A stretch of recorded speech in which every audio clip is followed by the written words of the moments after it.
Shalom. Shalom. Shabbat Shalom. Thank you for joining us today. It is a familiar text. It's a text which I've been discussing for so many years, but today we'll find a new dimension. That's the very important course of it. That's the very important thing to discuss. We always find the essence. That's very important for us. We will not discuss the stories. We will not discuss how good the Lord was. No. We'll find what was the progress that will lead to the promised land. That's very important. Speaking of the promise and speaking of the end will not bring the end. The progress is very important. I want you to learn the progress. So stick with us, learn the progress. God shall bless you. எடுத்துக்கொள்வோம். ஆதியாகமம் 50 20 Genesis chapter 50 verses 20. Just one verse. ஆதியாகமம் 50 20 வாசிக்க கேட்போம். நீங்கள் எனக்கு தீமை செய்ய நினைத்தீர்கள், தேவனோ இப்பொழுது நடந்து வருகிறபடியே வெகு ஜனங்களை உயிரோடே காக்கும்படிக்கு அதை நன்மையாக முடிய பண்ணினார். மீண்டும் ஒரு முறை வாசிக்க. நீங்கள் எனக்கு தீமை செய்ய நினைத்தீர்கள், தேவனோ இப்பொழுது நடந்து வருகிறபடியே வெகு ஜனங்களை உயிரோடே காக்கும்படிக்கு அதை நன்மையாக முடிய பண்ணினார். இங்கிலீஷ்ல மிக சிறப்பாக கொடுக்கப்பட்டிருக்கு. But as for you, you meant evil against me, but God meant it for good. அதோடைய லிட்ரல் டிரான்ஸ்லேஷன் என்ன அப்படின்னா, நீங்கள் எனக்கு தீமை செய்ய நினைத்தீர்கள், ஆனால் கர்த்தரோ எனக்கு நன்மையாக அதை மாற்றினார். அதுதான் அர்த்தம். ஆமென். இன்றைய செய்தியின் தலைப்பு டெஸ்டின்ட், விதிக்கப்பட்டது. டெஸ்டின்ட், விதிக்கப்பட்டது. விதி தெரியும்ல? விதி சொல்லுங்க. விதி சொல்லுங்க. சொல்ல மாட்டோமா? சத்தமா சொல்லுங்க. அசுத்த வார்த்தையெல்லாம் இல்லை. வரேன், நான் செய்தியில கொண்டு வரேன். விதி சொல்லுங்க. பக்கத்தில் பார்த்து சொல்லுங்க. விதிக்கப்பட்டது. டெஸ்டின்ட், ஆல்ரெடி டெஸ்டின்ட். ஆமென். கைகளை வைங்க, நாம் ஜெபிப்போம். ஜீவனுள்ள அன்பின் தேவனே, நீ தந்த வார்த்தைக்காக நன்றி செலுத்துகின்றோம். இதில் உள்ள காரியங்களை நாங்கள் கற்றுக்கொள்ளவும் அதை பயன்படுத்தவும் நீர் உதவி செய்யும். நீர் பொறுப்பெடுத்துக்கொள்ளும். கேட்டுக்கொண்டிருக்க ஒவ்வொருவரையும் நான் ஆசீர்வதிக்கின்றேன். பொறுப்பெடுத்துக்கொள்ளும், வழி நடத்தும். இயேசுவின் நாமத்தில் கேட்கிறேன் ஜீவனுள்ள நல்ல பிதாவே, ஆமென். ஹல்லேலூயா, ஆமென். ஃபோன்ஸ்லாம் வச்சுருந்தீங்கன்னா சைலண்டில் போட்டுருங்க. those who are watching on YouTube, I don't want you to have any distraction. Watch it in a full stretch. Yes, watch it in a full stretch. Don't pause here and there. You might get distracted. எந்த டிஸ்டர்பன்ஸும் இல்லாமல் watch it for a full stretch. God shall bless you. கிறிஸ்துவுக்குள் பிரியமானவர்களே, இன்னைக்கு நம்ம பேச போகிற செய்தி, பேச போகிற சப்ஜெக்ட் எப்படின்னா, இதை நம்ம கரெக்டாக கடைபிடிச்சிட்டோம், இந்த உண்மையை நமக்கு தெரிஞ்சிருச்சுன்னா நம்ம வாழ்கிற வாழ்க்கை ரொம்ப சிறப்பாயிரும், ஈஸியாயிரும். ஃப்ரீடம்னு ஒரு வார்த்தை இருக்குது தெரியுமா? சுதந்திரம். நம்ம கொஞ்ச நாளைக்கு முன்னாடி பேசணும். அந்த சப்ஜெக்ட், இந்த சப்ஜெக்டை நம்ம யூஸ் பண்ண ஆரம்பிச்சிட்டோம்னா, புரிஞ்சுக்கிட்டோம்னா, ரியலைஸ் பண்ணிட்டோம்னா நம்ம வாழ்க்கை ரொம்ப மெல்லிசாயிரும். அப்படி மேன்மையாயிரும். பாரம் கிடையாது, சோகம் கிடையாது, துக்கம் கிடையாது. நமக்கு எல்லாமே புரிஞ்சு போயிடும். ஆமே. இன்னைக்கு நிறைய பதில்களுக்கு, நிறைய கேள்விகளுக்கு பதில் தெரியாதனால தான் நம்ம மாட்டிக்கொண்டிருக்கிறோம். ஆமாவா இல்லையா? இன்னைக்கு பலவிதமான சூழல் ஏற்படுது. அதற்கான பதில் தெரியாதனால நம்ம இன்னைக்கு என்ன ஆயிரும்? we are stuck. நம்ம மாட்டிக்கிறோம். பதில் தெரியாம தவிக்கிறோம். ஆண்டவர்கிட்ட ஜெபம் பண்றோம், இதுல இருந்து எப்படியாவது என்ன விடுதலை செஞ்சிருங்கன்னு ஜெபம் பண்றோம். இன்னைக்கு பதில் தெரிஞ்சிருச்சா எப்படி இருக்கும்? ஹலோ, இன்னைக்கு உங்களுக்குலாம் கேள்வி இருக்கா இல்லையா? ஏன் இதை தேவன் அனுபவிச்சார்? ஏன் இந்த பிரச்சனை? ஏன் அதை செஞ்சார்? ஏன் இதை செஞ்சார்? இந்த கேள்விகள்லாம் இருக்கா இல்லையா? இருக்கிறவங்க ஆமேன்னு சொல்லுங்க. இருக்கு. இன்னைக்கு அதுக்கு பதில் தெரிஞ்சிட்டா என்னவா இருக்கும் உங்க வாழ்க்கை? பீஸ்ஃபுல், ஜாய்ஃபுல், காம் எல்லாமே நமக்கு வந்துடும். சமாதானமா சந்தோஷமா இருப்போம் பதில் தெரிஞ்சிருச்சுன்னா. ஆமாவா இல்லையாங்க? ஆமாவா இல்லையா? இன்னைக்கு நான் எங்க அம்மா ஒரு இடத்துல இறக்கி விடுறேன், எத்தனை மணிக்கு வரேன்னு சொல்லிட்டு அவங்க அமைதியா இருப்பாங்க. ஆமாவா இல்லையா? சொல்லாம போயிட்டேன்னா எவ்வளவு கேள்வி இருக்கும்.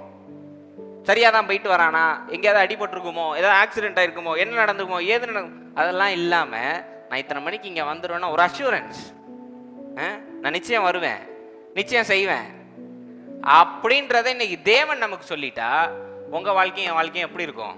ஈஸியாயிரும். நான் வேணும் பக்கத்துல பார்த்து சொல்லுங்க, வாழ்க்கை ஈஸியாயிரும். ஈஸியா போய் இன்னைக்கு பதில கண்டுபிடிக்கிறோம்னு சொல்லுங்க. கண்ணை நல்லா பெருசாக்கி சொல்லுங்க, பதில கண்டுபிடிக்கிறோம். ஓகே. யோசேப்பு கதை தெரியாதவங்க யாருமே கிடையாது. மனப்பாடமா இருக்கா இல்லையா? இப்ப நான் கேட்க டான் டான் டான் பதில் சொல்லுங்க பார்ப்போம். யோசேப்புக்கு எத்தனை சகோதரர்கள்? 11. பெஞ்சமின் பிறக்கிறதுக்கு முன்னாடி எத்தனை பேரு? 10. எத்தனை பேர் பிளான் பண்ணி தள்ளி விட்டான்? 10 பேரு. 10 கல்பிரிட்டு. கரெக்ட் தானேங்க? 10 கல்பிரிட். தகப்பனார் யாரு? யாக்கோபு. பாத்தீங்களா, மனப்பாடமா இருக்கு, மனப்பாடமா இருக்கு. நைட் எழுப்பி எத்தனை பேர் யோசேப்புக்குன்னா டக்கு டக்கு டக்குன்னு சொல்லுவோம். என்ன செஞ்சானுங்க இந்த 10 பேரும்? குழியில தள்ளி விட்டு, சட்டையை கழட்டி குழியில தள்ளி விட்டு, எசரமா படிப்படியா வராங்க. சட்டையை கழட்டினாங்க, குழியில தள்ளினாங்க. பார்த்தீங்களா, ஃபிங்கர் டிப்ஸ்ல. ஏன்னா இதெல்லாம் நம்ம கேட்டு கேட்டு கேட்டு நம்ம ஒரு தவறான ஒரு காரியத்தை செஞ்சிடறோம். என்ன அப்படின்னா, இதெல்லாம் படிச்சுட்டு டக்குன்னு எண்டுக்கு போயிடுவோம். கர்த்தர் அவனை காப்பாற்றினார், தேவனுக்கு கொடான கோடி ஸ்தோத்திரம் அப்படின்றோம். உடனே பாஸ்டர்ஸ்லாம் பூஸ்டப் ஆகி மோட்டிவேஷன் கொடுப்பாங்க. உன்னைய தேவன் யோசேப்பு போல் உயர்த்துவார். சாமுவேல் பாய், உன்னைய தேவன் யோசேப்பு போல் உயர்த்துவார். உடனே சாமுவேல் பாய் நினைச்சுக்குவார், போத்திபார் வீட்டில் எது வந்து நம்மளை துரத்திடுவாங்க, மேலே போறோம். நம்ம ஒரே நாள்ல அப்படி மேலே போயிடுறோம். யோசேப்பு பெரிய ஆளா வர்றதுக்கு எத்தனை வருஷம் ஆனிச்சு? 13 years. 13 years. இன்னைக்கு ஒரு உபவாச ஜபத்துல இருந்து ஒரு 40 நாள் முடிச்சு பதில் கிடைக்கலன்னா நமக்குலாம் இன்னைக்கு கோவம் வருது. ஆமாவா இல்லையா? வருதா இல்லையாங்க? உண்மையை ஒத்துக்கணும். நேரடியா ஆண்டவர் சமூகத்தில் உட்காந்து பொய் சொல்லக்கூடாது. இல்லை பாஸ்டர், ஆண்டவர் பதில் தரலைனாலும் நான் சந்தோஷமா இருப்பேன்னு பொய் சொன்னீங்கன்னு வைங்க, ஆண்டவர் பார்த்துக்கிட்டே இருப்பாரு. உண்மையா சொல்ல, எனக்கெல்லாம் கோவம் வந்துடும். ஒரு கட்டத்துக்கு மேலே நான்லாம் கேட்டுவிட்டேன், நேரடியாக கேட்டுட்டேன் ஆண்டவர்கிட்ட. இன்னும் எத்தனை நாள் தான் வேடிக்கை பார்த்துக்கிட்டே இருப்பீரு? பேசுவோம். நீங்கள்லாம் பேசுனதே கிடையாது அப்படி. அதான் அப்பான்னு உரிமை எடுத்தா தானே அப்படி பேசுறது. அவர் அங்கேயும் இவங்க அடிமையும் இப்படியே இப்படி உட்காந்துருந்தா எப்படி பேச முடியும்? நீங்க புத்திர சுவிகாரத்தை பயன்படுத்தல, நான் பயன்படுத்துறேன், அவ்வளவுதான் வித்தியாசம். நான் எங்க ஆன்டி, அறிவு கூட ஆன்டி, நாங்கள்லாம் பயங்கரமா திட்டுவோம். ஒரு கட்டத்துக்கு மேல பொறுமையா இருப்போம்.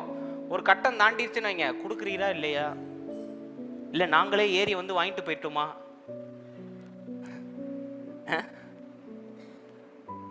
கேட்போமா இல்லையாங்க?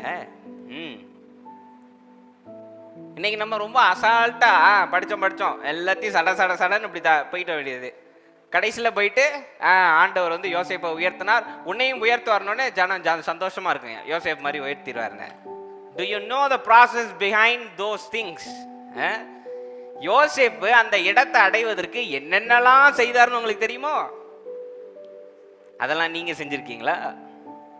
ஹலோ, இன்னைக்கு நமக்கு யோசேப் மாதிரி ஆயிரணும், ஆனா கஷ்டப்படக்கூடாது. மோசே மாதிரி பெரிய ஆள் ஆயிரணும், கஷ்டப்படக்கூடாது. தாவீது மாதிரி கோலியால்ட்ட வீழ்த்திடணும், சிங்கத்தையும் கரடியும் ஃபேஸ் பண்ண மாட்டோம். எப்படி நடக்கும்? ஹலோ, இன்னைக்கு இயேசு கிறிஸ்து மாதிரி ஆயிரணும்னு யாராவது வச்சிருக்கீங்களா? அவரை பூரா சாந்தமா, பரிசுத்தமா, விசுவாசமா? அதுக்கு 18 வருஷம் ட்ரைனிங் வேணும். இறந்த வீட்டுக்குள்ள போய் இறந்து கன்ஃபார்ம் பண்ணிட்டானுங்க இந்த பொண்ணு செத்துருச்சுன்னு. அந்த வீட்டுக்குள்ள போய் இந்த மகள் உறங்கி கொண்டிருக்கிறான்னு சொல்ற அளவுக்கு தைரியம் நமக்கு இருக்கா இன்னைக்கு? அது வரணும்னா 18 வருஷம் ட்ரைனிங் வேணும் நமக்கு. சும்மா இன்னைக்கோ நாளைக்கோ உபவாசம் இருந்தேன், விளைக்கரையும் செலுத்தினேன், அந்த வார்த்தையெல்லாம் தயவுசெய்து பயன்படுத்தாதீங்க. எங்கேயுமே கிறிஸ்டியன் சொசைட்டில ஒரு பெரிய ஒரு பாம்பா தலைவிரிச்சு ஆடிக்கிட்டு இருக்கு. விளைக்கரையும் செலுத்துறோம். அப்படி நீங்க செலுத்திட்டீங்களா? விளைக்கரையும் 18 வருஷம் தவம் இருந்துட்டீங்களோ? 12 வருஷம் தவம் இருந்துட்டோமா? நம்ம என்ன விளைக்கரைன்னு பார்த்தா டெய்லி 1 மணி நேரம் ஜோம் பண்ணாங்களா, அதான் விளைக்கரையுமா? இது விளைக்கரையுமாங்க? நீங்களே நியாயமா சொல்லுங்க. இன்னைக்கு கிறிஸ்டியானிட்டி அந்த வார்த்தை இருக்கா? தமிழ்ல என்ன சொல்லுவாங்க? கிறிஸ்தவம். 2 பிரிங்க. கிறிஸ்து, தவம். கிறிஸ்துவை அடைவதற்கு நீங்கள் தவம் இருக்க வேண்டும். எத்தனை பேர் இன்னைக்கு தவம் இருந்திருக்கோம்? மூழ்கி ஞானஸ்தானம் எடுத்தோடனே நமக்கெல்லாம் ஒரு பெரிய பெருமை வந்துடும். ஆண்டவருடைய ரைட் ஹேண்ட், நம்ம என்ன கேட்டாலும் ஆண்டவர் செய்வார், பாவங்களை மன்னிச்சிருவார், ஒப்பிச்சுக்கிட்டு போயிட்டே இருக்க வேண்டியதான். ஜம்முன்னு கதவு திறக்கும், பரலோகத்துக்குள்ள நுழைஞ்சிடலாம். உடலையா பேதுருட்ட பெட்டிஷன் போட்டுருவோம், திறவுகோலே அவர்கிட்ட தானே. இப்படி நுணுக்கங்கள்லாம் தெரிஞ்ச நமக்கு கிறிஸ்தவத்தை அடைவதற்கு தவம் இருக்கணும்னு தெரியலையே. இன்னைக்கு பக்கத்துல பார்த்து சொல்லுங்க, எந்த பெரிய காரியம் அடையினாலும் நீங்க கஷ்டப்பட்டு தான் ஆகணும். சொல்லுங்க பக்கத்துல. ஈஸியா கிடைக்காது சிஸ்டர், எதுவும் ஈஸியா கிடைக்காது. ஞானஸ்தானம் எடுத்தானே ஆண்டவர் முத்திர மோதத்தை கொடுத்து அப்படியே உங்களை மேலே பரலோகத்துக்கு கூட்டு போகிற மாதிரி ஒன்றும் செய்ய மாட்டார். கிறிஸ்தவத்தை பற்றி ஒன்று நல்லா தெரிஞ்சுக்கோங்க. கிறிஸ்தவத்துடைய முதல் ரூல் என்ன தெரியுமா? எங்கே போனாலும் யார் கிறிஸ்தவராக மாறணும்னு சொன்னாலும் அவங்கள்ட்ட முதல் ரூலை சொல்லிருங்க. கிறிஸ்தவத்தில் முதல்ல சாகணும், ரெண்டாவது தான் உயிர் தள்ளணும். நான் சொல்றது புரியல உங்களுக்கு? நம்மலாம் இன்னைக்கு ரிசரக்ஷன் பேசுறோமே. To resurrect you have to die first. உயிரோட எந்திரிக்கணும்னா முதல்ல என்ன பண்ணணும்? சாகணும். உங்க பழைய இந்த மாம்சத்தை, பேர, குணங்களை சாகடிச்சு கிறிஸ்துக்குள்ள எந்திரிக்கணும். அதற்கு தவம் இருக்க வேண்டும். அதனாலதான் கிறிஸ்தவத்துடைய பேர் என்னது? கிறிஸ்தவம். ஆமென். இன்னைக்கு நம்ம என்ன டிஸ்கஸ் பண்ண போறோம்னா, யோசேப்பு என்னென்னலாம் சந்திச்சார். அது ஒரு பக்கம், அது ரொம்ப நேரம் பேச மாட்டோம். ஆனா இவ்வளவு சந்திச்சதுக்கு அப்புறம் எப்படி இந்த வசனத்தை பேசினார், என்ன காரணம்? அதாவது படாத கஷ்டப்பட்டிருக்காருங்க.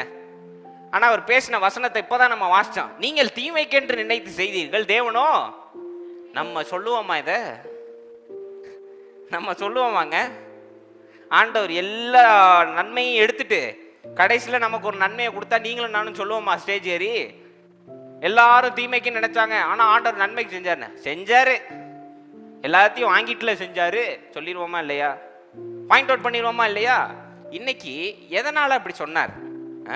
It is not easy to say such statements. இன்னைக்கு அவ்வளோ ஈஸியா அந்த மாதிரி ஸ்டேட்மெண்ட்லாம் சொல்லிட முடியாது. ஒருத்தர் உணர்ந்து ருசிச்சு ரசிச்சு சொல்லியிருக்காருன்னா அதனுடைய காரணம் என்னன்னு கண்டுபிடிச்சிட்டோன்னு வைங்க, நமக்கு இன்னைக்கு ரொம்ப சிம்பிளா போயிடும் வாழ்க்கை. அல்லேலூயா. ஆமே. என்ன ஆமேனே காணோம்? ஆமென். யோசேப்புக்கு நடந்தது ஒரு மிகப்பெரிய ஒரு எப்படி சொல்ல கொடுமை. ஆமாவா இல்லையா?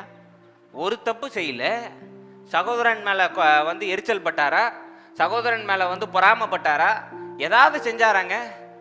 அப்ப நல்லா சக்கச்சவேன்னு இருக்கான்னு ஒரு கோட்டு செஞ்சு கொடுத்தாரு. பிரியமானவளுக்கு பிறந்தான்னு ஒரு அன்பு. ஆமாவா இல்லையா?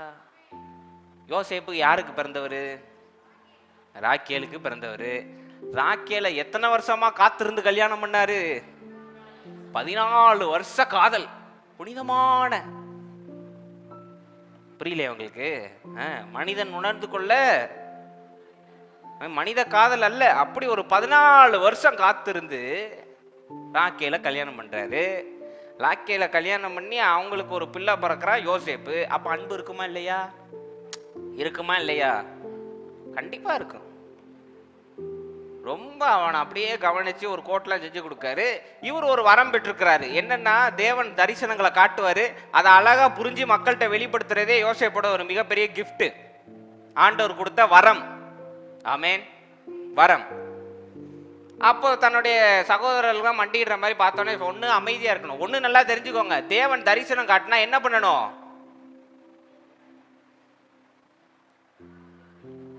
பக்கத்துல பார்த்து சொல்லுங்க. வார்த்தையை சொல்ல வேண்டாம், அது ரொம்ப வேற மாதிரி இருக்கும். ஜிப் பண்ணிருங்க சிஸ்டர். இது வந்து விளையாட்டுக்கு சொல்றது கிடையாது, இது உண்மைக்கு நான் சொல்றேன். உங்களுக்கு தேவன் ஒன்று காட்டினார்னா போய் டம்பட்டம் அடிக்காதீங்க. ஆண்டவர் எனக்கு சொன்னார், ஆண்டவர் எனக்கு சொன்னார், ஆண்டவர் எனக்கு சொல்லி அவங்க உடனே நீங்க சந்தோஷப்படுவாங்கன்னு நினைக்கிறீங்களா? வெளியில அப்படியா ரொம்ப சந்தோஷம் சிஸ்டர், இவளுக்கெல்லாம் வைக்குது பாரு. இன்னைக்கு யார் ஈனோக்கண்ண இருக்காரு, ஆண்டவர் தரிசனம் காமிச்சிட்டாரு, ஒரு 1.5 கோடி ரூபா வீடு வாங்குற மாதிரி சொன்னா ஆமேன்னு சொல்லியிருக்கணும்ல உடனே. 1.5 கோடி ரூபா வீடு வாங்குற மாதிரி ஆண்டவர் காமிச்சிட்டாரு. அவர் டக்குன்னு அடுத்த சண்டையே சர்ச்சில் வந்து ஆண்டவர் எனக்கு தரிசனம் காட்டுறார், 1.5 கோடி ரூபாய்க்கு தேவன் தரப்போறாரு அப்படின்னு அவர் வேலை செய்யற இடத்துல எல்லார்ட்டையும் சொன்னா கூட அவனை சந்தோஷப்படுவான்னு நீங்க நினைக்கிறீங்க? ரொம்ப க்ளோஸ் ஃப்ரெண்டே மச்சான் ரொம்ப சந்தோஷம்டான்ட்டு பின்னாடி என்ன நினைப்பான்? இவனுக்கு வந்த வாழ்வு வைப்பாரு. ஆளுக்கும் சைஸுக்கும் இவனுக்கு 1.5 கோடி ரூபாய்க்கு வீடு தேவையா? நான் சொல்லலைண்ணே, நினைக்கிறவன நான் சொல்றேன். நீங்க நல்லா இருக்கணும்னு தான். ஏன் இன்னும் அப்படிதான் நினைப்பாங்களா இல்லையா? மனுஷ புத்தி அப்படிதாங்க. இன்னைக்கு தேவன் உங்களுக்கு ஒரு காரியத்தை சொன்னா தயவுசெய்து வெளியில சொல்லாதீங்க. நடந்து முடிகிற வரைக்கும் வாயை திறக்காதீங்க. திறந்தீங்கன்னா குழியில போய் உழுக வேண்டியதாயிரும். பக்கத்துல பார்த்து சொல்லுங்க, சொன்னீங்கன்னா குழியில உளுந்துருவீங்க சிஸ்டர். மாபெரும் மகான் ஒருவர் இருந்தார். எங்கள் அம்மாவுக்கு புரிஞ்சிடுச்சு. ஆண்டவர் தரிசனம் கொடுத்தா அமைதியாக இருக்கணும்ல. நான் இந்த ஜீப்பில் போகிறேன், வாக்கி டாக்கி வச்சுக்கிட்டே போவேன், அப்படியே கை நீட்டுவேன், உயிரே போயிட்டு. இப்போ வாக்கி டாக்கி வச்சு என்ன பண்ண? தரிசனத்தெல்லாம் சொல்லாதீங்க. First rule. நல்லா கிறிஸ்தவங்களா இன்னைக்கு நல்லா நோட்லாம் வச்சிருந்தீங்கன்னா எழுதிங்க, தரிசனத்தை சொல்லக்கூடாது. கூட சேர்ந்து ஜெபிக்கிற சகோதரியா இருந்தாலும் சொல்லக்கூடாது.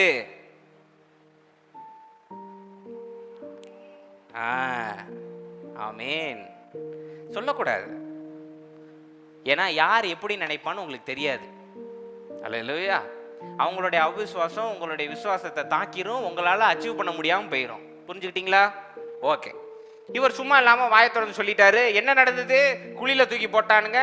வெளியில எடுத்து கொன்றலான்னு நினைச்சவனுங்க கொஞ்சம் மனசு மாதிரி என்ன பண்ணானுங்க, அடிமையா வித்துட்டானுங்க. அப்பாட்ட போய் என்ன சொல்லிட்டானுங்க, ஒரு பெரிய கொடிய மிருகம் அடிச்சு கொண்டுருச்சு அப்படின்னு ரத்தத்தை பூசி ட்ரெஸ்ஸை கொண்டு போய் கொடுத்து நிரூபிச்சுட்டான். ப்ரூஃபோட நிரூபிச்சுட்டான். அவன் செத்து போயிட்டான். இனி நீ அவனை நினைச்சலாம் அழுவாத, முடிஞ்சு காரியத்தை செஞ்சுட்டு அடுத்த வேலையை பாருங்கன்னு தகப்பனார கன்வின்ஸ் பண்ணிட்டானுங்க. இவரு அங்க அடிமையா போயிட்டாரு. சரி, ஃபர்ஸ்ட் கொடுமை சொந்த சகோதரர்களே முதுகுல குத்தி குழியில போட்டு அடிமையா வித்தது வந்து முத கொடுமை. ரெண்டாவது, வேலை செய்ய போன இடத்துல உண்மையா போத்திபாருக்கு இருந்த இடத்துல அங்க ஒரு அவதூறு ஏற்பட்டு அங்க என்னது ரெண்டாவது கொடுமை. தேவையில்லாம ஒரு தப்பு செய்யல, ஆனா பழி சுமத்தப்பட்டது. ஒத்துக்கிறீங்களா? ரெண்டாவது கொடுமை. மூணாவது, சரி ஜெயில தள்ளப்பட்டார்னு பார்த்தா அங்க 2 பேர் வரான். பானபாத்திரக்காரன். சரி அவன் ஃப்ரெண்ட்ஸா இருப்பான், அவன்கிட்ட உதவி கேட்புன்னு சொன்னா அவனும் முதுகுல குத்திட்டான் 2 வருஷமா. உங்களை போய் நான் சொல்லிடுறேன், போன உடனே அப்பாயின்மெண்ட் ஆர்டர் கொடுத்து உங்களை வெளியில கொண்டு வந்துடுறேன், பெயில் கொடுத்து வெளியில கொண்டு வந்துடுறேன், ஜாமீன் கொடுத்து வெளியில எடுத்துடுறேன்னு போனா அங்க போய் பாரவன்ட்ட சொல்லிட்டான், கடல்லே இல்லையா ஜாமீன். 2 வருஷம். முத கொடுமை அண்ணனுங்க, ரெண்டாவது கொடுமை பாஸ், மூணாவது கொடுமை ஃப்ரெண்ட்ஸு. மாபெரும் கொடுமை நடந்து விட்டது. இவ்வளவும் நடந்து 13வது வருஷம் பார்வோன் முன்னாடி கொண்டு வராங்க யோசேப்ப. ஆமாவல்லையா?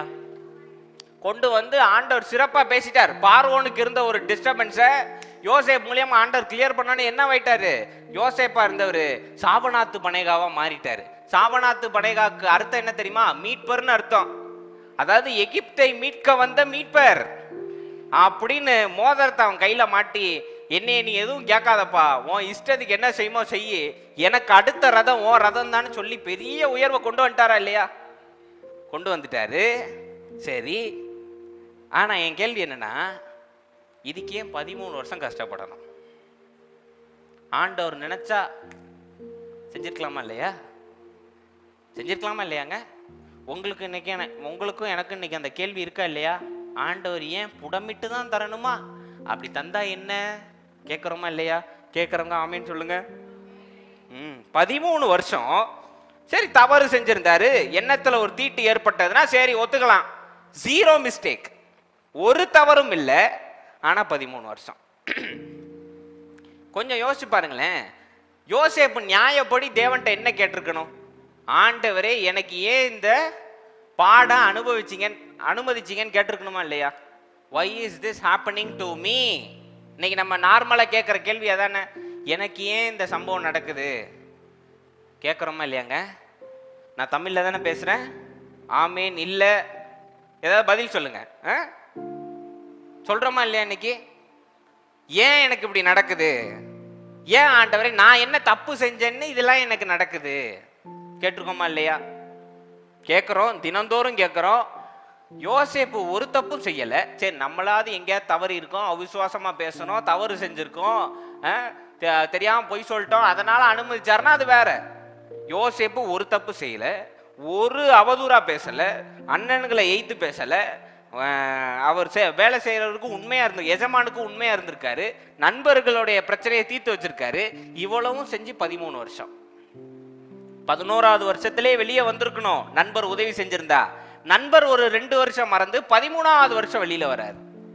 13 வருஷம் தவறு செய்யாம நீங்க பாடு அனுபவிப்பீங்களா? இன்னைக்கு 13 நிமிஷம் ஒரு பழி நம்ம மேல தப்பே இல்லாம பழி சுமத்தினா நம்மளால தாங்க முடியல. ஆமாவா இல்லையா? ஆமாவா இல்லையா? என்னங்க இன்னைக்கு வெளியில் போகும்போது ஒரு கதவு உடஞ்சிருக்கு, ஏனோக்கண்ணா நீங்கள் தான் பிரச்சனை அப்படின்னா ஏனோக்கண்ணனுக்கு எப்படி இருக்கும்? அது இல்லவே இல்லைன்னு நிரூபிக்க ட்ரை பண்ணுவாரா இல்லையா? ஆமாவா இல்லையா? 13 வருஷம் வெயிட் பண்ணுவாரா? 13 வருஷம் காத்திருந்து நான் பாஸ்டருக்கு நிரூபிக்கிறேன்னு உடனே என் மேலே தப்பு இல்லைன்னு இன்னைக்கு நமக்கு இன்ஸ்டிங்க்டா என்ன? என் மேலே தப்பு இல்லைன்னு நம்ம நிரூபிக்கணும், நம்ம நல்லவங்கன்னு எல்லாருக்கும் தெரியப்படுத்தணும். ஆமாவா இல்லையா? இன்னைக்கு செய்கிறோம், தினந்தோறும் செய்கிறோம். நீங்கள் கொஞ்சம் உட்காந்து நோட்டீஸ் பண்ணி பாருங்க, நம்மளை அறியாமலே நம்ம தவறு செய்யலைன்னு ப்ரூவ் பண்ணுறதுக்கு என்னென்னலாம் பண்ண முடியுமோ அதெல்லாம் நம்ம பண்ணுவோம். நான் தவறு செய்யலை, நம்ம மேலே தப்பே இல்லாமல் பழி சுமத்தினாங்கன்னு வைங்க, அது தாங்க முடியாத ஒரு காரியம். ஆமாவா இல்லையா? ஒத்துக்கவே முடியாது. அதை எப்படியாவது நிரூபிச்சிடணும்னு ட்ரை பண்ணுவோம். இங்கே 13 வருஷம் கொடுமை நடந்திருக்கு. ஆனால் யோசேப்பு இதை பற்றி எங்கேயுமே அழுததா வேதத்தில் சொல்லவே இல்லையேங்க. யோசேப்பு விடுதலை ஆனாரு, 13 வருஷம் கழிச்சு வெளியில வந்துட்டாரு, பார்வோனுக்கு அடுத்த பகுதியா இருக்காரு. பார்வோன் போத்திபாரோடைய மகளை கல்யாணம் பண்ணியிருக்காரு. ஆமாவா இல்லையா? சீனத்தை கல்யாணம் பண்ணியிருக்காரு. கல்யாணம் பண்ணதுக்கு அப்புறம் புலம்பி இருக்கலாமா இல்லையா அந்த மனைவிட்ட? ஆண்டவர் இப்படி ஒரு கொடுமை எனக்கு தந்தாரு, ஆண்டவர் இப்படி செஞ்சாரு, நான் இவ்வளோ கஷ்டத்தை அனுபவிச்சேன், இவ்வளோ இதை பார்த்தேன், சின்ன வயசுல நான் நடந்தே ஸ்கூலுக்கு போனேன். நீங்களாம் இன்னைக்கு பிள்ளைங்கள்ட்ட சொல்றீங்களா இல்லையா? சின்ன வயசுல நான் கஷ்டப்பட்டோம், நடந்தே ஸ்கூலுக்கு போனோம். ஆமாவா இல்லையாங்க? எங்க அம்மாலாம் நிறைய சொல்லுவாங்க. அவங்களுக்கு டான்ஸ் ரொம்ப பிடிக்கும், கொயர் ரொம்ப பிடிக்கும். அது சேர்ந்து அங்கே ட்ரெஸ்லாம் எடுக்க சொல்லுவாங்க பாருங்க, அது கூட காசு கட்ட முடியாத ஒரு சூழல்லாம் இருந்ததா சொல்லியிருக்காங்க. புரியுதா?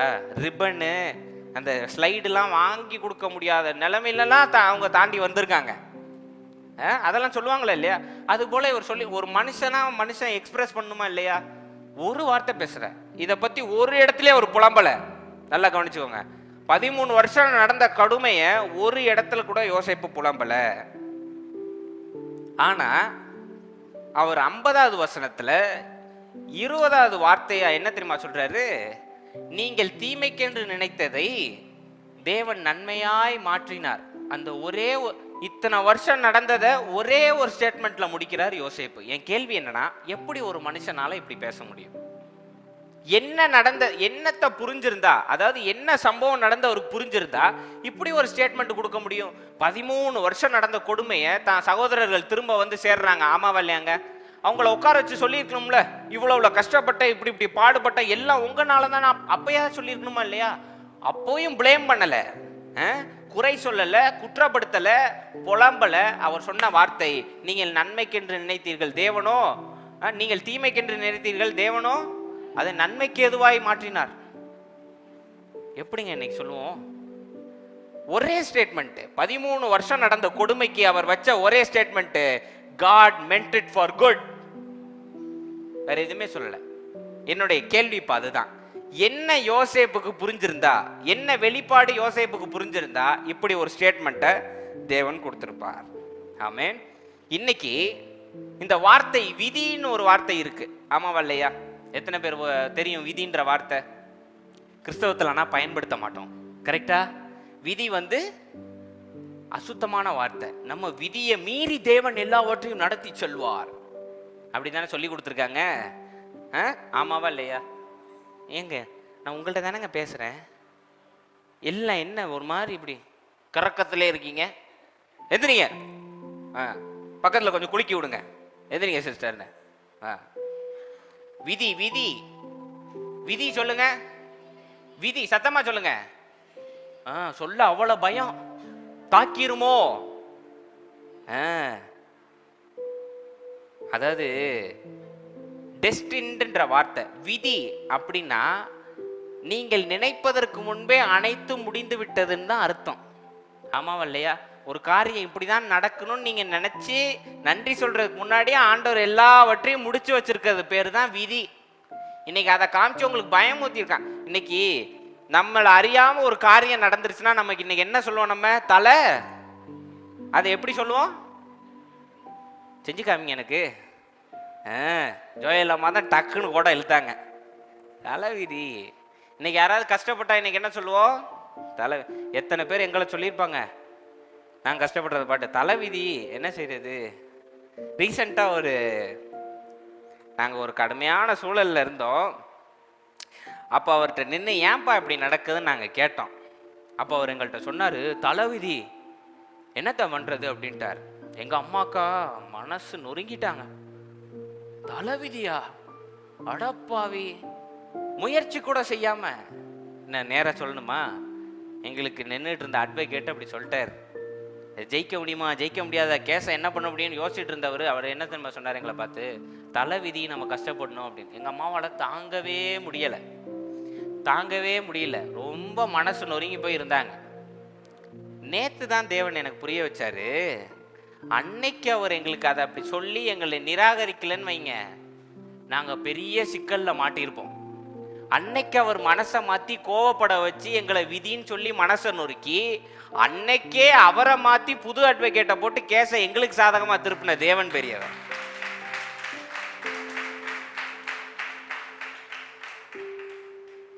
இந்த விதின்ற வார்த்தை தப்பே கிடையாது. விதினா என்ன தெரியுமாங்க, நமக்கு எது நன்மை தீமைன்னு தெரியாம ஜெபம் பண்ணிட்டு இருப்போம். ஆனா எல்லாவற்றையும் நன்மைக்கு ஏதுவாய் அமைத்து வைத்திருப்பதே விதி. புரியுதா உங்களுக்கு? அவங்களுக்கு புரியல, நான் இன்னும் வசனத்தோட வரேன். நான் ரோமர் 8:28 அதுதான் விதி. ரோமர் 8:28 ரோமர் 8:28 வாசிங்க பாப்போம்.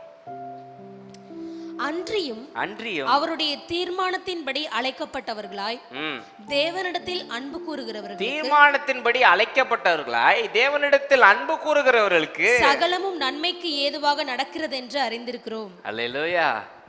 இங்க எத்தனை பேருக்கு தேவனை பிடிக்கும்? எத்தனை பேர் தேவன் அழைக்கப்பட்டிருக்கிறீங்க? தீர்மானத்தின்படி அழைக்கப்பட்டிருக்கீங்க. ஒரு நிமிஷம், இதை நான் கிளாரிஃபை பண்ணிடுறேன். அழைக்கப்பட்டதுன்னா ஊழியத்துக்கு அழைக்கப்பட்டது கிடையாது.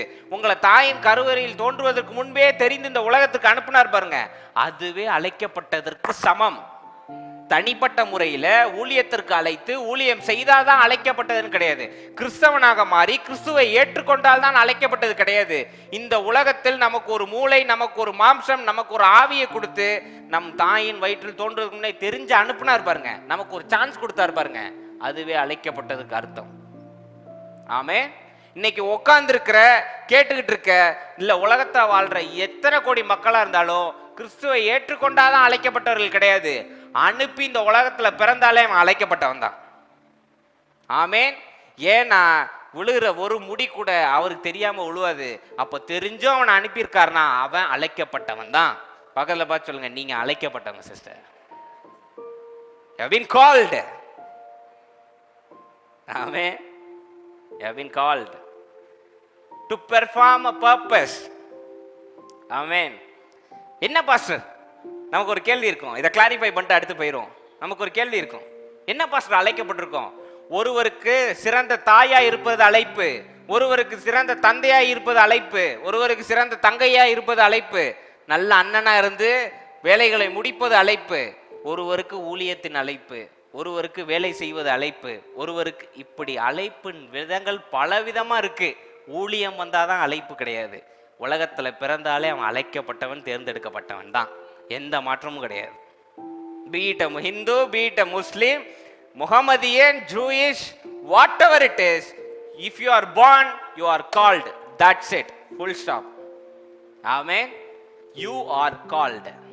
பகல் பார்த்து சொல்லுங்க, you are called. அழைக்கப்பட்டவர்கள். ஆமென். அழைக்கப்பட்டவர்கள். இப்போ அந்த தீர்மானத்தின்படி அழைக்கப்பட்டிருக்கிறோம். அதுக்கப்புறம் வசனத்தை வாசிங்க. தம்முடைய குமாரன் அநேக சகோதரருக்குள்ளே, இல்ல 28 வாசிங்க. அன்றியும் அவருடைய தீர்மானத்தின்படி அழைக்கப்பட்டவர்களாய் தேவனிடத்தில் அன்பு கூறுகிறவர்களுக்கு சகலமும் நன்மைக்கு ஏதுவாக நடக்கிறது என்று அறிந்திருக்கிறோம். இந்துவா இருக்கிறோம், முஸ்லீம், அதெல்லாம் ஒரு ஓரம் கட்டிரும். இறைவனை பிடிக்காதவங்க யாராவது இங்க இருக்காங்களா சொல்லுங்க? எல்லாருக்கும் தெரியும் இறைவன் ஒருவன் இருக்கின்றான். ஆமாவா இல்லையா? தேவன் ஒருவன் இருக்கின்றான், படைத்தவன் ஒருவன் இருக்கின்றான். அவன் இல்லைன்னு வைங்களேன், நிலக்குலைஞ்சிரும் எல்லாமே. ஆமாவா இல்லையா? புவியீர்ப்பு சக்தின்னு ஒன்று இருக்கு, கிராவிட்டி. அது கொஞ்சம் கூடுனா எல்லா கிரகங்களும் மோதிரும், கொஞ்சம் குறைஞ்சா ஆக்சிஜன்லாம் இல்லாமல் செத்து போயிடுவோம். ஆனால் எல்லாத்தையும் நேர்கோட்டில் அப்படி அச்சடிச்ச மாதிரி கரெக்டாக மெயின்டைன் பண்ணிட்டு வராருனா படைத்தவர் இருக்காரா இல்லையா? அவர் ஆல்பாவும் ஒமேகாவும் இருக்காரா இல்லையா? ஆதியும் அந்தத்தையும் ஆண்டு கொண்டு இருக்காரா இல்லையா? இருக்கிறார். இறைவனை பிடிக்காதவங்க யாருமே கிடையாது. இறைவனுக்கு வேற வேற பேர்கள் வச்சு கூப்பிடலாம், ஆனா இறைவன் ஒன்றுதான். அப்படி இறைவன்கிட்ட நம்ம ஜெபம் பண்ணும் பொழுது எல்லோரும் அன்பு செலுத்துறவங்க. அப்போ வேதம் என்ன சொல்லுது? யார் அன்பு செலுத்தினாலும் அவனுக்கு சகலமும் நன்மைக்கு எதுவாய் அமைகிறது. அதுதான் விதி. கஷ்டப்படுவது விதி கிடையாது, சோகமா இருப்பது விதி கிடையாது. இன்னைக்கு நம்மளை குழப்பி விட்டுருக்காங்க. யாராவது ஒருத்தர் கஷ்டப்பட்டா அது வந்து ரொம்ப தப்பான வார்த்தை மாதிரி, விதி சிஸ்டர் அப்படின்னு. இன்னைக்கு விதினா என்ன நான் உங்களுக்கு சொல்லித்தரேன், நல்லா புரிஞ்சுக்கோங்க. யோசேப்புக்கு கிடைச்ச வாக்குத்தத்தம் என்னங்க? தன்னுடைய சகோதரர்கள் எல்லாரும் அப்படியே பணிஞ்சு வணங்குற மாதிரி பார்த்தாரா இல்லையா? ஆமென். யோசேப்பு இப்போ அரசன் ஆவல, தன் தகப்பனார் இடத்தை பூர்த்தி செஞ்சு தகப்பனாருக்கு அடுத்தபடியா இவரை நியமிச்சுட்டாங்க. நீங்க நினைக்கிறீங்களா அண்ணனுங்கெல்லாம் மதிச்சிருப்பானுங்கன்னு, வணங்கியிருப்பானுங்கன்னு நீங்க நினைக்கிறீங்களா? நான் சொல்றது புரியுதாங்க? யோசேப்பு எகிப்துக்கே போகல, வச்சுக்கலாம். யாக்கோபு இறந்தோடனே யோசேப்பு அந்த இடத்துல வச்சுட்டாங்க. நீங்க தான் தலைவர், இனிமேட்டு நீங்க தான் வழி நடத்தணும். எவனாவது ஒருத்தன் பேச்ச கேட்டிருப்பான்னு நினைக்கிறீங்க? ஒருத்தனும் வச்சிருக்க மாட்டான். ஆமாவா இல்லையா? ஆமாவா இல்லையா? அன்னைக்கு தாவீது ஆடு மேய்ச்சிக்கிட்டு இருந்தவர், நான் ஸ்நாக்ஸ் கொடுக்க போக மாட்டேன், வேற யாராவது அனுப்பி விடுங்கன்னா, இன்னைக்கு நீங்க சங்கீதம் பாடியிருப்பீங்களா? சங்கீதம் 150 பாடியிருப்பீங்களான்னு நான் கேட்கிறேன். இஸ்ரேல்னு ஒரு நாடு இருந்திருக்குமான்னு நான் கேட்கிறேன். கிடையாது. ஆமாவா இல்லையா? ஒத்துக்கிறீங்களா நீங்க? அன்னைக்கு மோசே, நான் தேர்ந்தெடுக்கப்பட்டவன் இல்ல ஆண்டவரே,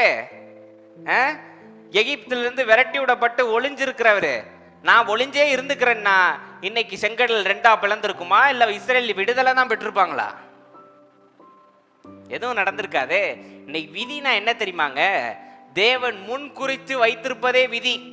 அதாவது யோசேப்பா அரசன் ஆக்கிடுறேன்னு சொல்லிட்டாரு, அது வாக்குத்தத்தம். எந்த வழியில ஆக்குவேன்னு சொல்லல. இல்ல சொன்னாராங்க, உன்னை 13 வருஷம் ஜெயில போடுவேன், உன்னை எப்படி இப்படி ஆக்குவேன், அப்படி இப்படி செய்வேன். அதெல்லாம் தேவன் சொல்லவே மாட்டார். இன்னைக்கு தேவன் வாக்குத்தத்தத்தை பேசுவாரே தவிர வழியை என்னைக்கும் பேசினதே கிடையாது. ஒத்துக்கிறீங்களா நீங்க? இன்னைக்கு எத்தனை பேர் இன்னைக்கு வாக்குத்தத்தம் வாங்கியிருக்கீங்க? நல்ல ஒரு ஆமீன் சொல்லுங்க. என்னைக்காவது உங்கள்கிட்ட இந்த வழியா தான் உங்களை நடத்த போறேன்னு சொல்லியிருக்காரா? அதுதான் விதி. அதுதான் விதி. இன்னைக்கு யோசேப்பு அரசன் ஆக்கிறேன்னு தேவன் சொல்லிட்டார். அரசன் ஆகிற எல்லா தகுதிக்கான ட்ரைனிங்கும் கொடுக்கணுமா இல்லையா தேவனு? அதனால எகிப்துக்கு கொண்டு போறார். அவன் ஏன் இன்னைக்கு நம்ம நினைப்போம், எனக்கு ஒரு கேள்வி, இவனுங்க ஏன் எகிப்துக்கிட்ட வித்தானுங்க? ஏன் மெசபடோமியாட்ட வித்திருக்கலாம், வேற எங்கிட்டாவது வித்திருக்கலாம், பாபிலோன்கிட்ட வித்திருக்கலாம், ஏன் சரியா எகிப்து? அதுதாங்க விதி. ஏன் தெரியுமா? கரெக்டா யோசேப்பு 13 வருஷம் அங்க போய் இருக்கும்போது சுத்தி உள்ள எல்லா ஏரியாவுக்கும் வறட்சி வந்துடும். இவன் அங்க அரசனானாதான் தன்னுடைய சகோதரர்களையும் இஸ்ரேலையும் காப்பாற்ற முடியும் தேவனுக்கு முன்னாடியே தெரியும். ஆமாவா இல்லையா? அதனால தெரிஞ்சே என்ன பண்றாரு, அவன் மனசை மாத்தி எகிப்துக்கு விற்கும்படி விதியை மாத்தி போடுறாரு தேவன். புரியுதா உங்களுக்கு? எகிப்துட்ட விற்கிறானுங்க. போத்திபார் வீட்டிலேயே அவன் ரொம்ப நல்லவனா இருக்கான், போத்திபாருக்கும் பிடிச்சி போயிடுச்சு. கடைசி வரைக்கும் என்ன ஆயிருமா, போத்திபாருக்கு தோட்டக்காரனாவே இருந்துருவான் யோசேப்பு. அதனால என்ன பண்றாரு, அவர் மனைவியின் மனசை கடினப்படுத்தி தவறான எண்ணத்தை அவ மனசுக்குள்ள போட்டு இவன் மேல பழிய சுமத்தும்படி யார் பண்றா? போத்திபாரா? தேவன் விதியை மாத்தி போடுறார். விதியின்படி என்ன ஆகுது, யோசேப்பு மேல பழி சுமத்தப்படுது, ஜெயிலுக்கு போறான். ஜெயிலுக்கு போனவன் ஜெயிலே இருந்துருவான் போல. அங்க பாத்தீங்கன்னா ஜெயிலுக்கு எல்லாம் க்ளோஸ் ஆயிடுவாப்ல யோசேப்பு. ஜெயிலுடைய பல வேலைகளையும் இவர் தான் கவனிச்சுக்குவாரு, மெய்க்காவலர் மாதிரி ஆயிடுவாரு. ஆண்டவர் பாக்குறாரு, இங்கேயே மெய்க்காவலர் ஆயிடுவான் போல. அங்க என்ன பண்றாரு, பானபாத்தக்காரனை அனுப்புறாரு. அவனுக்கு நல்லது செய்யும்படி விதியை அமைக்கிறார். அவன் போய் மறக்கும்படி செய்யறதும் தேவன் தான். உங்களுக்கு புரியும்? பானபாத்திரக்காரன் மறக்காம போய் அந்த நிமிஷத்துல யோசேப்புன்னு ஒருத்தன் இருந்தான், அவனை விடுதலை செய்யுங்கன்னு செஞ்சிருந்தா யோசேப்பு என்ன பண்ணிருப்பாரு, நேரா பெட்டி படிக்கையை தூக்கிட்டு தன் தகப்பனாரை தேடி போயிருப்பாரு. தூரத்துல பார்த்த அவனுங்க அண்ணனுங்க நிஜமாவே கொண்டிருப்பானுங்க. நடந்திருக்குமா இல்லையா? ஆமா இல்ல. ஆனா பானபாத்திரக்காரனை மறக்க செய்து 2 வருஷம் கழிச்சு பார்வோனுக்கு ஒரு குழப்பம் வரும் பொழுது தேவன் விதியின்படி ஞாபகப்படுத்துறாரு. யோசேப்புன்னு ஒருத்தன் இருந்தான், ஞாபகப்படுத்து. கரெக்டா சூழலை பயன்படுத்தி அவன் ஞாபகப்படுத்துறோன்னு யோசேப்பை கொண்டு வராங்க. யோசேப்பு இதுதாங்க விஷயம்னு அவன் என்ன பண்ணிட்டான், விதியின்படி இவன் எல்லாம் 13 வருஷம் ஆண்டவர் ட்ரெயின் பண்ணிட்டாரு, எல்லாத்துக்கும் தகுதி இல்லை, ஆண்டவர் அந்த இடத்துல பட்டாபிஷேகம் பண்ணி இவனை அரசனா மாத்திட்டார். அதுதான் விதி. தேவனிடத்தில் அன்பு கூறுகிறவர்களுக்கு சகலமும். நம்ம இன்னைக்கு நினைக்கிறோம், என்னங்க யோசேப்பை போட்டு 13 வருஷம், அது நன்மைக்கு எதுவாக தான் நடத்தினார். அதனாலதான் விதியை புரிஞ்சுக்கிட்டு யோசேப்பு தான் சகோதரர்கள்ட்ட சொன்னது, நீங்க தீமைக்குன்னு நினைச்சீங்க சாமி, ஆனா அது நன்மைக்கு தேவன் மாற்றி போட்டார், ஏன்னா என் தேவன் நல்லவர். விதி அதன் விளையாட்டை விளையாடியது. அல்லேலூயா, ஆமென்.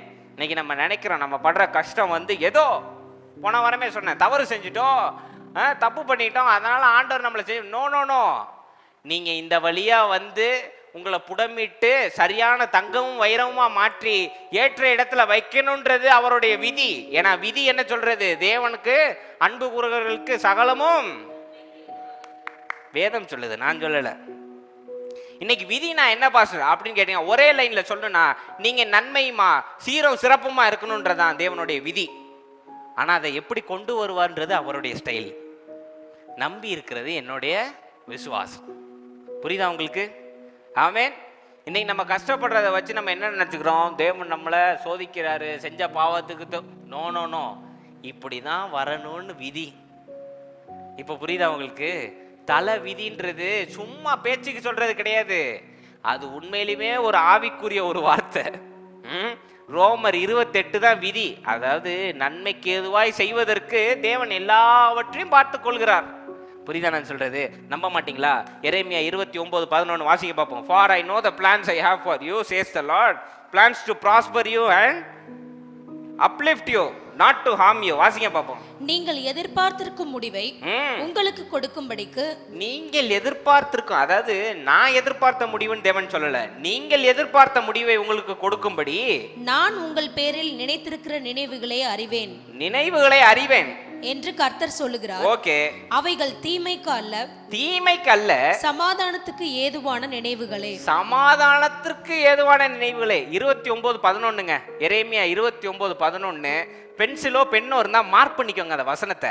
என்னைக்காவது உங்களுக்கு ஏன் இந்த பிரச்சனை நடக்குன்னா நினைவு பண்ணிக்கோங்க, தேவன் நன்மைக்கான காரியங்களை மட்டுமே எனக்கு வைத்திருக்கிறார், தீமைக்கல்ல, நன்மைக்கு. வசனம் திரும்ப வாசிங்க நான்சியக்கா. நீங்கள் எதிர்பார்த்திருக்கும் முடிவை உங்களுக்கு கொடுக்கும்படிக்கு நான் உங்கள் பேரில் நினைத்திருக்கிற நினைவுகளை அறிவேன் என்று கர்த்தர் சொல்லுகிறார். அவைகள் தீமைக்கல்ல, சமாதானத்துக்கு ஏதுவான நினைவுகளே. பாத்தீங்களா? நடத்துகின்ற பாதை உங்களுக்கு பார்க்க தீமையா தெரியலாம், ஆனா அது நன்மைக்கு தான் தேவன் சொல்றார். அல்லேலூயா.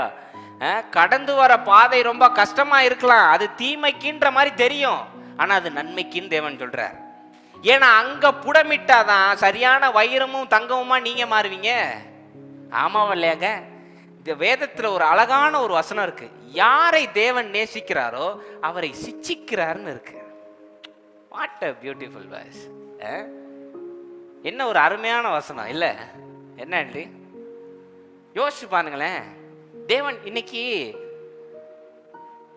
எப்படி வச்சுக்கலாம், ஜோயல் அம்மா இருக்காங்க, ஜோயல் இருக்காங்க, அவங்க தாய், இவன் மகன், நான் 3வது மனுஷன். ஆமாவா இல்லையா? ஜோயலை கண்டிக்கிறதுக்கோ திட்டுறதுக்கோ எனக்கு உரிமை இருக்கா? ஒரு ஃப்ரெண்டா ஒரு லெவல், ஒரு லிமிட் இருக்கு, அதை மீறுறதுக்கு எனக்கு லிமிட் கிடையாது இல்லைங்க, அதை மீறுறதுக்கு எனக்கு ஃப்ரீடம் கிடையாது இல்லைங்க. ஆனா ஹேனாவை அடிக்கிறதுக்கோ திட்டுறதுக்கோ கண்டிக்கிறதுக்கோ எனக்கு முழு உரிமை இருக்கா இல்லையா? இருக்கு. ஏன் செய்யறேன்? தவறான பாதையில போயிடக்கூடாது, நன்மையை மட்டுமே அடையணுன்றதுக்காக நான் செய்யறேன். தீமைக்கு எதுவானதல்ல, நன்மையை அடைவதற்குனே நான் சிச்சிக்கிறேன். ஆமாவா இல்லையா? இன்னைக்கு பிள்ளைகளை ஏங்க நம்ம திட்டுறோம்? நல்ல பொட்டன்ஷியல் இருக்கு, அதை வேஸ்ட் பண்ணக்கூடாது, நல்ல சிறப்பா இன்னும் வரணும், வளர்ற பூ சாதாரணமா நின்றக்கூடாது, நல்ல மரமா வளரணும்னு இன்னைக்கு சிச்சிக்கிறோமா இல்லையா? இன்னைக்கு கார்டன் வச்சிருக்கிறவங்களுக்கு தெரியும், ஃப்ளார்ஸ் பிளான்ஸ் வச்சிருக்கிறவங்களுக்கு தெரியும். என்னன்னா ஒரு பூ வளருதுன்னு வைங்க, அதை சரியா ஒரு இடத்துல வெட்டினா இன்னும் வளரும்னு அவங்களுக்கு தெரியும். அது பேர் தான் க்ரூமிங்னு வாங்க, ப்ரூனிங்னு வாங்க. ஐம் சாரி, ப்ரூனிங், சிச்சிக்கிறதுன்னு அர்த்தம். இன்னைக்கு நம்ம பிள்ளைங்களை ஏன் அப்படி போயிட்டு இருக்கோம், லைட்டாக ஒரு தட்டுறோம் அப்படி வாழ்க்கையில், ஏன்னா இன்னும் சிறப்பாக இருக்கணும். சிச்சிக்கிறோமா இல்லையா? அதுதான் வேதத்தில் போட்டிருக்கு.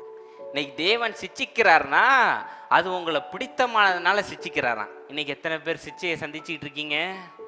ரொம்ப நன்றி சொல்லுங்க. ஆண்டவருக்கு ரொம்ப பிடிச்சிருக்கு உங்களை. என்ன சொல்ல மாட்டீங்களா? கையை அப்படி வச்சு கோடி நன்றி ஒரு ஃப்ளையிங் கிச் அப்படி கொடுத்து விடுங்க. சூப்பர்ப்பா, ரொம்ப பிடிச்சிருக்கு. அதனால தான் சிச்சிக்கிறார். ஏன் சிச்சிக்கிறார்னு கேட்டிங்கன்னா, நீங்கள் இன்னும் மேன்மை அடையணும். நீ இந்த சின்ன இடத்துல அமராத, உன்னை அரசனாக்கி பார்க்கணுன்றது என் நோக்கம். அதனால நான் உன்னை சிச்சிக்கிறேன். அதனால தான் விதியின் விளையாட்டு அப்படி இருக்கு. இன்னைக்கு ரொம்ப எல்லாரும் பயமுத்துவாங்க, விதி உங்களை போட்டு ஆட்டினும் அப்படியா இப்படியா. விதி சரியாக தான் நடந்துகிட்டு இருக்கு. என்ன நடக்கணுமோ அது தானங்க நடக்கும். அதை மீறி எதாவது நடக்குமா? இன்னைக்கு நமக்கு ஒரு பொருள் இல்லாமல் போயிடுச்சுன்னு வைங்க, ரொம்ப ஒரு மாதிரி ஆயிடுறோம். நம்ம விரும்புகிற நபர் இல்லாமல் போயிட்டா அவ்வளோதான் முடிஞ்சிச்சுன்னு நினைக்கிறோம். அதுவும் விதியின்படி தான் நடக்கிறது. ஹலோ, கொஞ்சம் யோசிச்சு பாருங்க. இது நடக்காது, ஆனால் கொஞ்சம் யோசிச்சு பாருங்க. எங்கள் அப்பா அவ்வளோவா ஸ்ட்ராங் கிடையாது. அவர் பேச்சு தான் பயங்கர ஸ்ட்ராங். மென்டலி அவர் ஸ்ட்ராங் கிடையாது. சரியா இஸ்தரமா? பயங்கரமாக விசுவாசம் பேசுவார், ஆனால் ரொம்ப பயப்படுவார். இப்போ சற்று யோசிச்சு பாருங்க. எங்க அப்பா இடத்துல எங்க அம்மாவோ, எங்க அம்மா இடத்துல எங்க அப்பாவும் இருந்தா எங்க அப்பாவால தாங்கி இருக்க முடியுமா சொல்லுங்க? துளி கூட நான் வந்திருக்க முடியாது. ஆனா அதுதான் விதி. யார் ஸ்ட்ராங்னு ஆண்டவருக்கு தெரியும், யாரால நிக்க முடியும்னு தெரியும். இந்த பார்வோனை செங்கடல்ல முறியடிக்க யாரால முடியும்னு தேவனுக்கு தெரியும். தெரிஞ்சுதான் மேல கொண்டு வந்தார். செஞ்சாரா இல்லையாங்க? செஞ்சாரா இல்லையாங்க? நினைச்சு பாருங்க. இன்னைக்கு நம்ம ரொம்ப அசால்ட்டா எல்லாம் நடக்குதுங்க, போற போக்கில் போயிட்டு இருக்கோங்க. நோ நோ நோ, எல்லாம் விதியின்படி, தேவனுடைய நன்மைக்கு ஏதுவான எண்ணத்தின்படி எல்லாம் நடக்கிறது. நம்ம நினைக்கிறோம் என்னென்னமோ நடக்க. நம்ம ஒரு வார்த்தை ஒன்று சொல்லுவோம், ஆக்சிடென்ட். ஆமாவா இல்லையா? எதர்ச்சியா நடந்துருச்சுங்க, தற்செயலா நடந்துருச்சுங்க, ஆக்சிடென்ட். பக்கத்தில் பார்த்துங்க, ஆக்சிடென்ட். இப்போ பக்கத்தில் பார்த்து நான் சொல்றேன் சொல்லுங்க, தேர் ஆர் நோ ஆக்சிடென்ட்ஸ். விபத்துன்னு ஒன்று கிடையவே. ஏன்னா எல்லாம் பரலோகத்தின் கீழ், சூரியன் கீழ் நடக்கின்றது. அது எல்லாம் தேவனுக்கு தெரிந்துதான் நடக்கின்றதுன்னு வேதம் சொல்லுகிறது. ஆமாவா இல்லையா? சாலமோன் ஒரு புத்தகம் எழுதியிருக்காருலே, எக்லேசியாஸ்டிக்ஸ். அது தமிழ் என்ன? பிரசங்கி எடுங்க பார்ப்போம். பிரசங்கி 1 எடுங்க பார்ப்போம். பிரசங்கி 1 எடுங்க.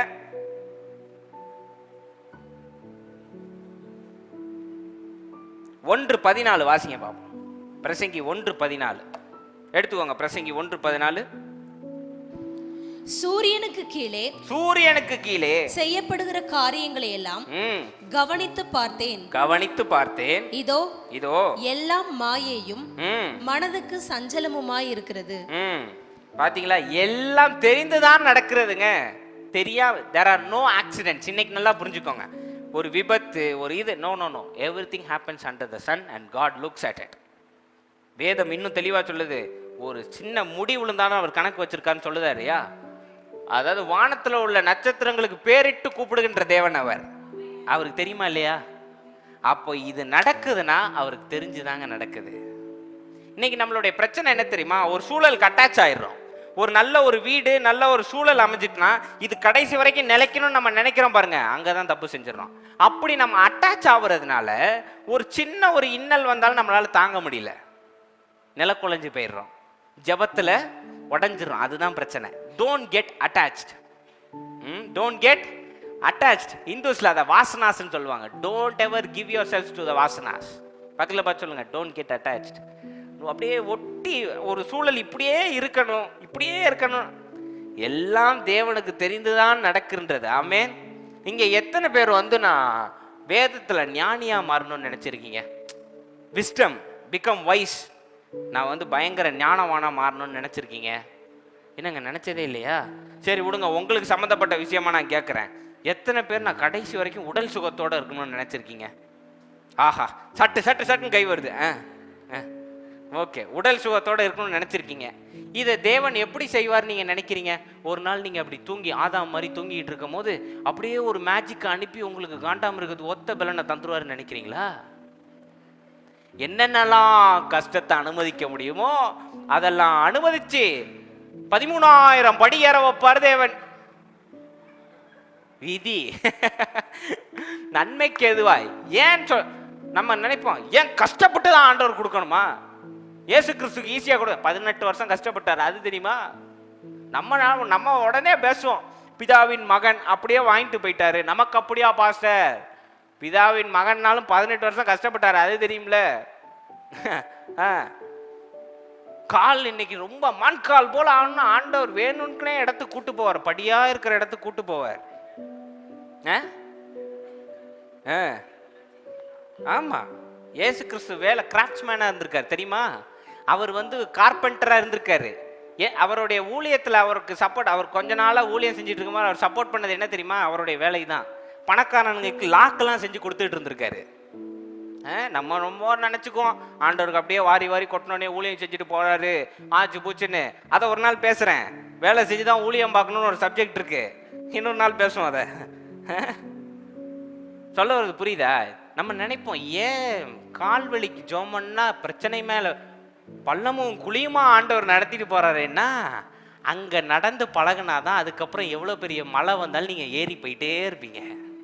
கால் வலுப்படுமா இல்லையா? இன்னைக்கு என்ன உட்காந்த இடத்துல கால் வலுப்பட்டுருமா? இன்னைக்கு எதுக்கு ஜிம்முக்கு போறானுங்க? எதுக்கு ஜிம் போறான்? உட்காந்த இடத்துல அர்னால்டுனா உடம்பு ஆயிருமா? அர்னால்டா உடம்பு வலுப்படணும்னா என்ன பண்ணணும்? எக்ஸசைஸ் பண்ணணும். அந்த காலத்துல இருந்தது, நல்ல ஒரு பழக்கம் இருந்தது. ரேஷன் ஜாமா வாங்க நடந்து போவாங்க, எலக்ட்ரிக் பில் கட்ட நடந்து போவாங்க, காய்கறி வாங்க நடந்து போவானுங்க. இப்போ ஸ்நாக்ஸ் கொண்டு வீட்டுக்கு வந்துருதா, தாயார் வேலையே இல்லாம உட்காந்துருக்கு, முட்டி தேஞ்சிருது.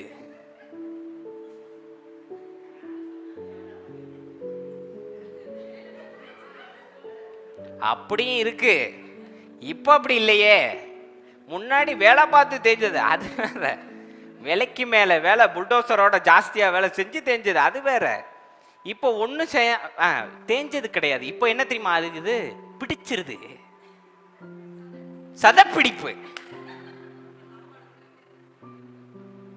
அதை சொல்லுங்க. சின்ன வயசுல சொல்லி கொடுப்பாங்க, தெரியாதவங்கள்ட்ட சாப்பாடு வாங்கி சாப்பிடக்கூடாது கண்ணு அப்படின்னு. இப்போ தெரியாதவன் தான் சோறே போடுறான் நமக்கு.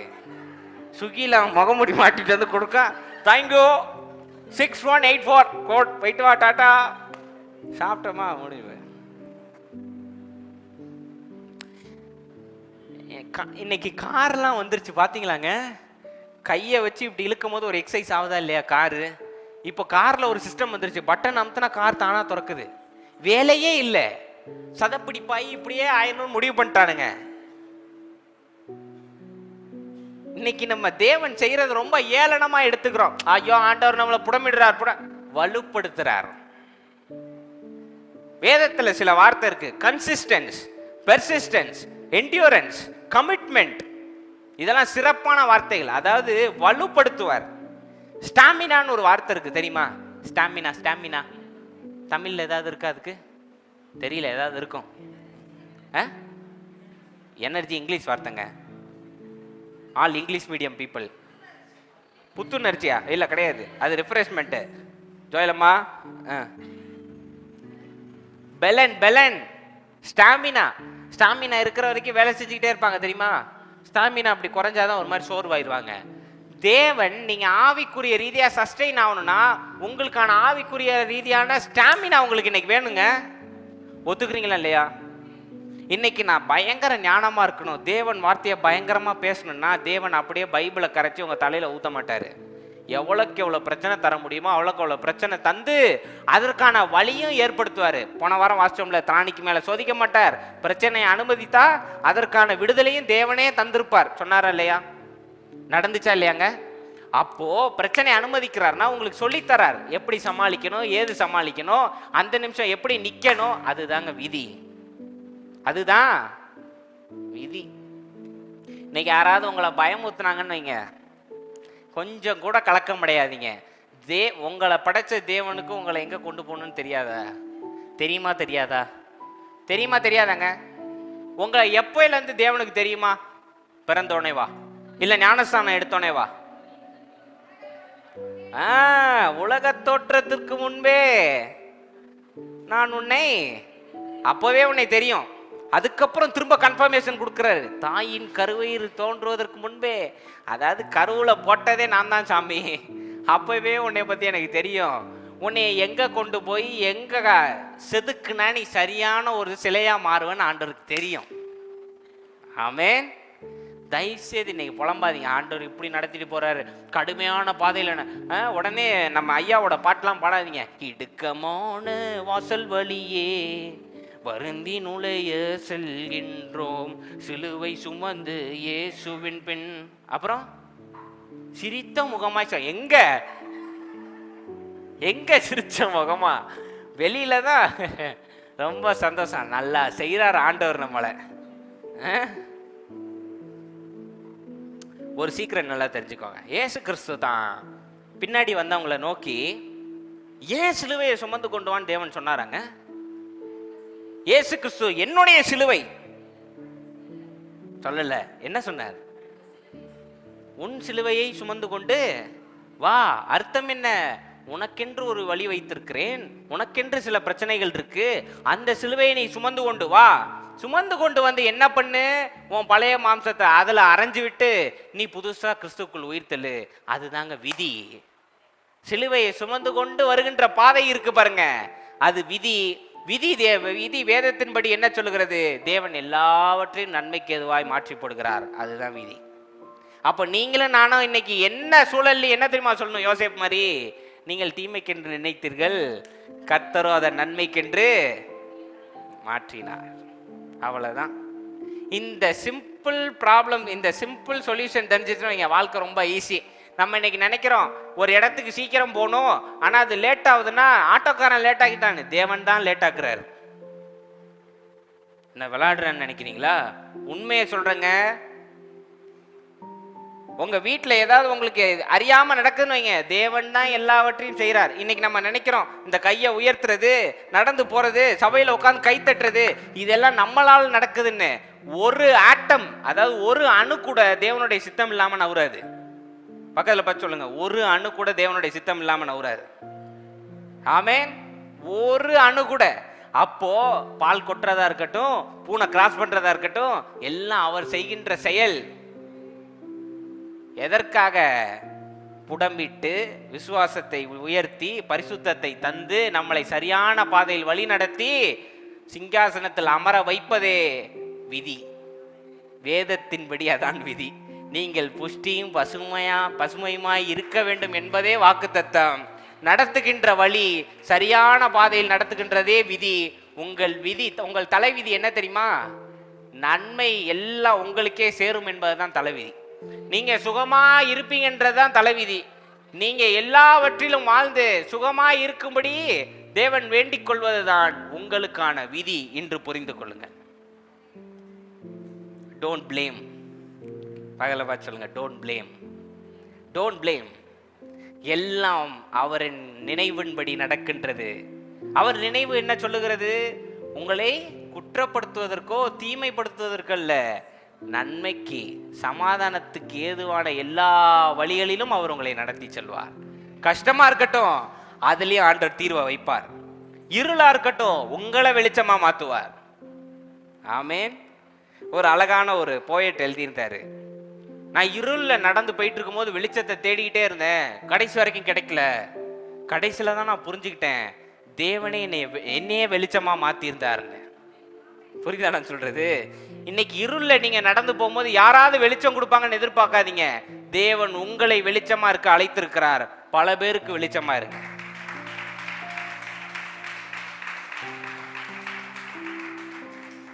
தேவன் இன்னைக்கு வாக்குத்தத்தம் பண்ணினார் யோசேப்புக்கு, உன் தலையை உயர்த்துவேன், அனைவரையும் மண்டியிட செய்வேன்னு. அதற்கான பாதையில, அதற்கான விதியில வழி நடத்தினார்.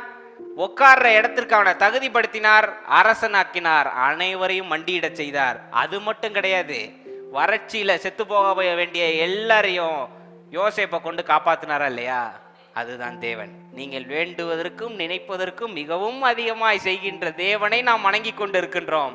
இனி கவலை கொள்ள வேண்டாம், சந்தோஷமா இருக்க. அல்லேலூயா. எல்லாம் சரியாக நடக்கின்றது. இனி என்ன நடந்தால் என்ன சொல்லணும்? தேவனின் விதிப்படி எல்லாம் நன்மைக்கு எதுவாய் நடக்கின்றது. வசனம் மனப்பாடம் பண்ணிட்டீங்களா? எங்க என் கூட சேர்ந்து சொல்லுங்க. எல்லாம் தேவனின் விதியின்படி நன்மைக்கு எதுவாய் நடக்கின்றது. பக்கத்துல கை கொடுங்க. தேவனின் விதியின்படி நன்மைக்கு எதுவாய் நடக்கின்றது. கஷ்டப்படுறாங்களான்னு டக்குன்னு கேளுங்க. சிச்சிக்கப்படுறீங்களா சிஸ்டர்? கங்க்ராச்சுலேஷன், ரொம்ப ஆண்டவருக்கு உங்களை பிடிச்சிருக்கு. Stay constant. Whatever comes, stay constant. Persist, endure, overcome. அதனால தான் வெளிப்படுத்துகிற விசேஷத்தில் போட்டிருக்கு, ஜெயம் கொள்கிறவன் எவனோ, அழுது கொண்டு இருப்பவனோ, பாவத்தில் மூழ்கி இருப்பவனோ, துக்கத்தை மீண்டும் மீண்டும் பேசுபவனோ இல்லை, ஜெயம் கொள்ளுகிறவன். ஓவர் கம், ஜெயிச்சு காமிங்க. வசனம் இருக்கு, உயிருள்ள வார்த்தை இருக்கு, விதி நன்மைக்கு எதுவாய் அமைந்திருக்கிறது. அப்போ என்ன பண்ணணும்? நீங்கள் நானும் ஜெயிச்சு காமிக்கணும். சொல்லுங்க, நான் ஜெயம் கொள்கிறவன், நான் ஜெயம் கொள்கிறவன். என்ன இன்னல்கள் இருந்தாலும் நான் ஜெயிப்பேன். அல்லேலூயா. அடிச்சு இன்னைக்கு சொல்லுங்க, என்ன இன்னல்கள் இருந்தாலும் நான் இன்னைக்கு ஜெயிப்பேன், ஜெயிச்சே தீருவேன். வெற்றி தான் என்னுடைய விதி. பக்கத்தில் பார்த்து, வெற்றி தான் என்னுடைய விதி. வெற்றி தான் உங்க விதி சிஸ்டர். அல்லேலூயா. இனி யார் கேட்டாலும் தலை விதி வெற்றி தான். ஆல் குட், ஜெயிக்க தான் போறோம். ஆமென். கண்களை மூடுங்க, நாம் ஜெபிப்போம்.